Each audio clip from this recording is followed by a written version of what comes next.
तो आज मौका है, कल बीजेपी का धोखा है।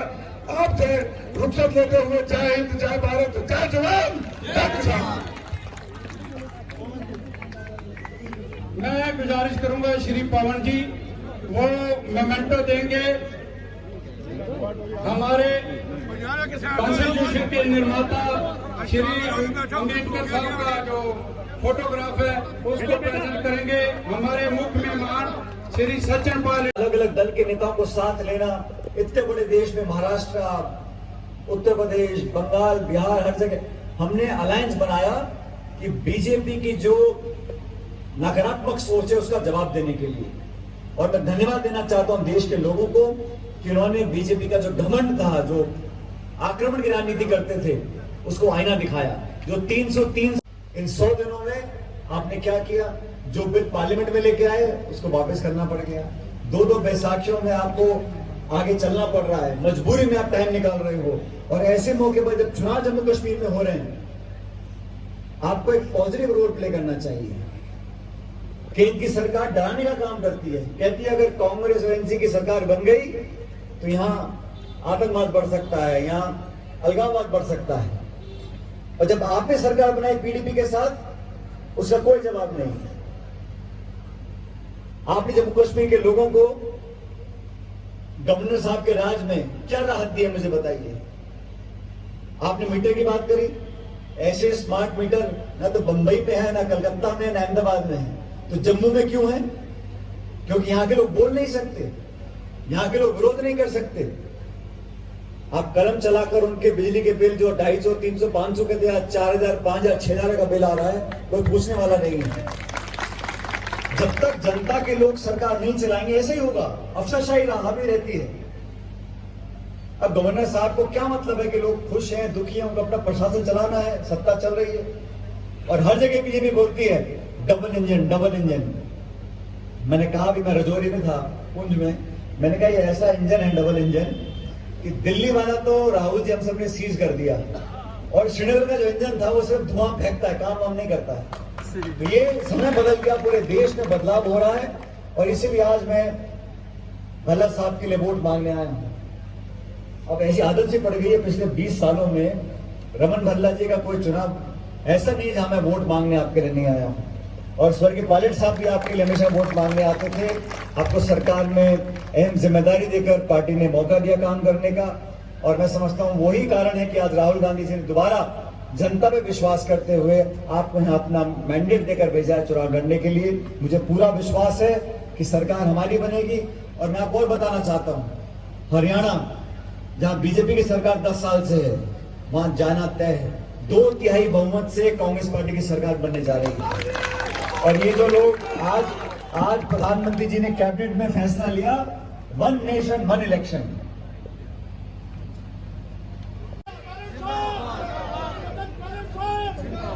हमारी कांग्रेस पार्टी के अलायंस के उम्मीदवार, आप सबके लोकप्रिय नेता रमन भल्ला जी, जो बहुत लंबे अरसे से न सिर्फ एक विधानसभा लेकिन पूरे जम्मू और पूरे जम्मू कश्मीर की रियासत में अपनी सेवा देते आए हैं, आज मैं उनके समर्थन में आपके बीच में आया हूँ। मंच पर बहुत सारे मेरे नेता बैठे हैं, हमारी नई छोटी बहन जो आज हमारी पार्टी में शामिल हुई हैं, हमारे सरपंच साहब, और आप सब जो बहुत देर से यहाँ बैठे हैं, मेरे बुजुर्गों, दोस्तों, साथियों, नौजवान भाइयों, माताओं, बहनों। जैसा भल्ला जी ने कहा कि सबसे पहले तो हमें धन्यवाद देना चाहिए सुप्रीम कोर्ट का। अगर सुप्रीम कोर्ट ये ऑर्डर नहीं करता कि 30 सितंबर 2024 से पहले चुनाव होने, तो आज ये चुनाव होते नहीं, ना मैं आपके बीच आता, ना रमन भल्ला जी आपके उम्मीदवार बनते। सुप्रीम कोर्ट ने कहा तभी केंद्र सरकार ने चुनाव करवाया। केंद्र सरकार को कोई जमहूरियत में, लोकतंत्र में, जनता की भावनाओं के अंदर को विश्वास नहीं है। वो तो मजे से गवर्नर साहब के माध्यम से अपना काम चला रहे थे। 10 साल से मोदी जी की सरकार दिल्ली में है। इन 10 सालों में जम्मू कश्मीर के लिए ऐसा क्या उन्होंने किया है जिसके दम पर आज वो वोट मांग रहे हैं। उन्होंने स्टेटहुड छीन लिया बिना कारण के। पहली बार हुआ है कि किसी राज्य को आप डिमोट करते हैं। और सबसे बड़ी बात यह है कि ये किया गया एक ऐसी मानसिकता से जो बदले की भावना से प्रेरित है।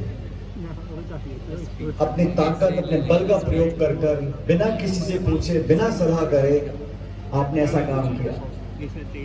और जो यहाँ के लोग हैं जिनके लिए हम काम करते हैं, हम विपक्ष में हो या पक्ष में हो, जनता ही जनार्दन है, पब्लिक ही सब कुछ है, मतदाता ही सब कुछ है। उसके भले के लिए, उसके भलाई के लिए ऐसा कौन सा काम केंद्र की सरकार ने किया। ये 4 स्टेट्स के चुनाव थे, झारखंड, महाराष्ट्र, जम्मू कश्मीर और हरियाणा। इन 4 राज्यों के चुनाव अब एक साथ नहीं करा पाए। अभी 2 के चुनाव हुए सिर्फ, बाकी तो पोस्टपोन कर दिए अपनी सहूलियत देखकर। 4 स्टेट्स के चुनाव नहीं करा पा रहे। मेरे राज्य में 7 बाई इलेक्शन बाकी हैं, उनको नहीं करा पा रहे। ये शगुफा छोड़ते हैं क्योंकि आज मतदान था, जम्मू कश्मीर के पहले चरण का वोटिंग थी। लोगों का ध्यान भटकाने के लिए एक और शगुफा छोड़ दिया, वन नेशन वन इलेक्शन। पिछले 10 साल से आपने देखा नारे देते हैं, stand up India, make in India, fit India, run India, yoga India, manufacture India, digital India. हर हफ्ते नया नारा। इंसान को सांस ही नहीं आता कि देखे भाई तूने पहले किया क्या, उसका बता हमारे को। वो नया नारा लोगों को टेलीविजन में, अखबार में, मोबाइल पे, सोशल मीडिया पे हमेशा घेर के रखते हैं। जवाबदेही क्या होनी चाहिए आप मुझे बताइए। इस देश में साथियों, मैं देश भर में जाता हूं, खाई बढ़ गई है। जो अमीर थे वो इतने अमीर हो गए कि उनके पास अपनी दौलत करने का टाइम नहीं है, और जो गरीब थे उनको दो वक्त की रोटी नहीं मिल रही है। बहुत खाई बढ़ गई है अमीर गरीब की। जो हमारा भाई आज महीने के 15, 20, 25 रुपए कमा रहा है, वो 2 बच्चे नहीं पाल सकता। उसको स्कूल की फीस देनी है, बिजली का बिल देना है, मकान का किराया देना है, पेट्रोल डीजल देना है, गैस का सिलेंडर 900-1000 रुपए का हो गया। वो बच्चे नहीं पाल पा रहा है, उसकी सुनने वाला कोई नहीं है।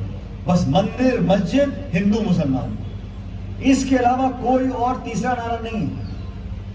और मुझे दुख होता है कि ऐसे लोगों के हाथ में सरकार गई है केंद्र की दोबारा से, जो विभाजन करना जानते हैं। हम सबको साथ लेकर चले।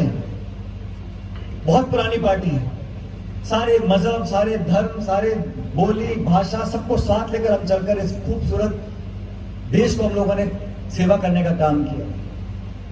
भाजपा की सरकार बने तो हिंदू, मुसलमान, मंदिर, मस्जिद और क्या क्या भाषण देते थे लोकसभा के चुनावों में। राजस्थान में गए प्रधानमंत्री जी, कहते हैं अगर मंडी रजौरी आदि तो ਹੁੰਦੇ ਹੋਏ ਸਾਡੇ ਕੋਲ ਪਹੁੰਚੇ ਨੇ। ਇਸ ਕਰਕੇ ਜੋ ਸਮਾਂ ਤੁਹਾਡਾ 4 ਵਜੇ ਦਾ ਸਾਡਾ ਸਮਾਂ ਨਿਯਤ ਸੀ, 4 ਵਜੇ ਤੋਂ ਲੈ ਕੇ ਹੁਣ ਤੱਕ ਤੁਸੀਂ ਸਚਿਨ ਜੀ ਨੂੰ ਸੁਣਨ ਲਈ